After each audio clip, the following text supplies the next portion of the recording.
بسم اللہ الرحمن الرحیم اللہم صلی علی محمد وعلی آل محمد کما صلیت علی ابراہیم وعلی آل ابراہیم انک حمید مجید اللہم بارک علی محمد وعلی آل محمد کما بارکت علی ابراہیم وعلی آل ابراہیم انک حمید مجید۔ موسیٰ علیہ السلام کو درود پڑھنے کا حکم۔ اللہ تعالیٰ حضرت موسیٰ علیہ السلام پر وحی نازل فرمائی کہ اے موسیٰ، اگر تم چاہتے ہو کہ میں تمہاری زبان پر، تمہارے کلام سے، تمہارے دل میں خیالات سے، تمہارے بدن میں، تمہاری روح سے، تمہاری آنکھوں میں نور بصارت سے اور تمہارے کانوں میں قوت سماعت سے زیادہ قریب رہوں تو پھر محمد صلی اللہ علیہ وآلہ وسلم پر کثرت سے درود بھیجو۔ صلی اللہ علیہ وآلہ وسلم۔ درود شریف کی فضیلت۔ امیر المومنین حضرت سیدنا ابوبکر صدیق رضی اللہ عنہ سے روایت ہے کہ نبی کریم صلی اللہ علیہ وآلہ وسلم رؤوف الرحیم پر درود پاک پڑھنا گناہوں کو اس قدر جلد مٹاتا ہے کہ پانی بھی آگ کو اتنی جلدی نہیں بجھاتا، اور نبی کریم صلی اللہ علیہ وآلہ وسلم پر سلام بھیجنا غرنین یعنی غلاموں کو آزاد کرنے سے افضل ہے۔ صبح و شام درود پڑھنے والا سفارش کا مستحق۔ سیدنا ابو درداء رضی اللہ عنہ سے روایت ہے کہ رسول اللہ صلی اللہ علیہ وآلہ وسلم نے فرمایا، جو شخص 10 بار صبح اور 10 بار شام کو مجھ پر درود بھیجتا ہے، اسے قیامت کے دن میری سفارش نصیب ہوگی۔ اللہم صلی علی محمد وعلی آل محمد۔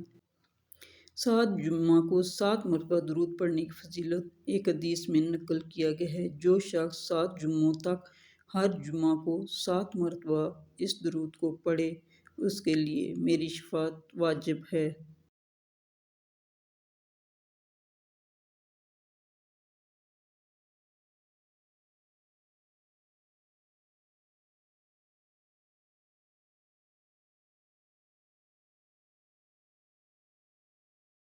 شب جمعہ کا درود۔ اللہم صلی وسلم وبارک علی سیدنا محمد النبی الامی والحبیب العالی القدری عظیم الجاہ وعلی آلہ وسلم۔ بزرگوں نے فرمایا، جو شخص ہر شب جمعہ اور جمعرات کی درمیانی رات اس درود شریف کو پابندی سے کم ایک مرتبہ پڑھے گا، موت کے وقت سرکار مدینہ صلی اللہ علیہ وآلہ وسلم کی زیارت کرے گا، اور قبر میں داخل ہوتے وقت بھی، یہاں تک کہ وہ دیکھے گا سرکار مدینہ صلی اللہ علیہ وآلہ وسلم اس سے قبر میں اپنے رحمت بھرے ہاتھوں سے اتار رہے ہیں۔ سبحان اللہ۔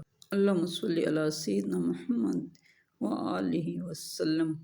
فرمان مصطفیٰ صلی اللہ علیہ وآلہ وسلم، جس کے پاس میرا ذکر ہو اور اس نے مجھ پر درود پاک نہ پڑھا، تحقیق وہ بدبخت ہو گیا۔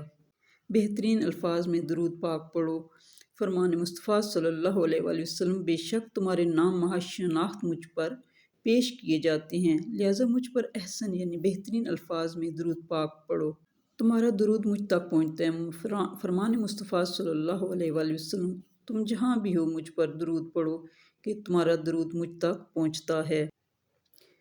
ایک دن حضرت جبرائیل علیہ السلام حضور صلی اللہ علیہ وآلہ وسلم کے پاس آئے اور کہا، اللہ نے مجھے اتنی طاقت دی ہے کہ میں ساری دنیا کے درختوں کے پتے گن سکتا ہوں، اور پانی کے سارے قطرے اور ریت کے سارے ذرے گن سکتا ہوں، لیکن اس آدمی پر اللہ کی رحمت کی تعداد نہیں گن سکتا جو آپ صلی اللہ علیہ وآلہ وسلم پر ایک بار درود پڑھتا ہے۔ سبحان اللہ۔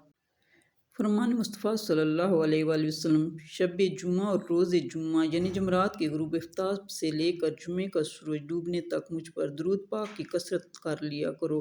جو ایسا کرے گا، قیامت کے دن میں اس کا شفیع و گواہ بنوں گا۔ حضرت عبداللہ بن مسعود رضی اللہ عنہ سے روایت ہے کہ میں نے ایک مرتبہ نماز پڑھی، حالانکہ رسول اکرم صلی اللہ علیہ وآلہ وسلم بھی موجود تھے۔ حضرت ابوبکر صدیق رضی اللہ عنہ اور حضرت عمر فاروق رضی اللہ عنہ بھی تشریف فرما تھے۔ جب نماز پڑھنے کے بعد بیٹھا، اللہ کی حمد و ثنا کی، پھر حضور صلی اللہ علیہ وآلہ وسلم پر درود بھیجا، پھر اپنے لیے دعا کی۔ نبی اکرم صلی اللہ علیہ وآلہ وسلم نے یہ دیکھ کر فرمایا، جو مانگو گے دیا جائے گا، مانگ دیا جائے گا۔ جو سچے دل سے درود پاک سے جڑ جاتے ہیں، ان کے سارے درد غم ریت بن کر ہواؤں میں اڑ جاتے ہیں۔ صلی اللہ علیہ وآلہ وسلم۔ حضور پاک صلی اللہ علیہ وآلہ وسلم سے محبت۔ حضور پاک صلی اللہ علیہ وآلہ وسلم کا ذکر وہی لوگ کر سکتے ہیں جن کی روحیں پیدا ہونے سے پہلے حضور پاک صلی اللہ علیہ وآلہ وسلم کی محفل میں پرورش پا کر آتی ہوں۔ وہ لمحہ کتنا خوبصورت ہوگا جب حضور پاک صلی اللہ علیہ وآلہ وسلم تمہیں تمہارے نام سے پکاریں گے۔ تم پوچھو گے آپ صلی اللہ علیہ وآلہ وسلم میرا نام کیسے جانتے ہیں؟ تو آپ صلی اللہ علیہ وآلہ وسلم بتائیں گے کہ تمہارا درود و سلام تمہارے نام کے ساتھ مجھ تک پہنچایا جاتا تھا۔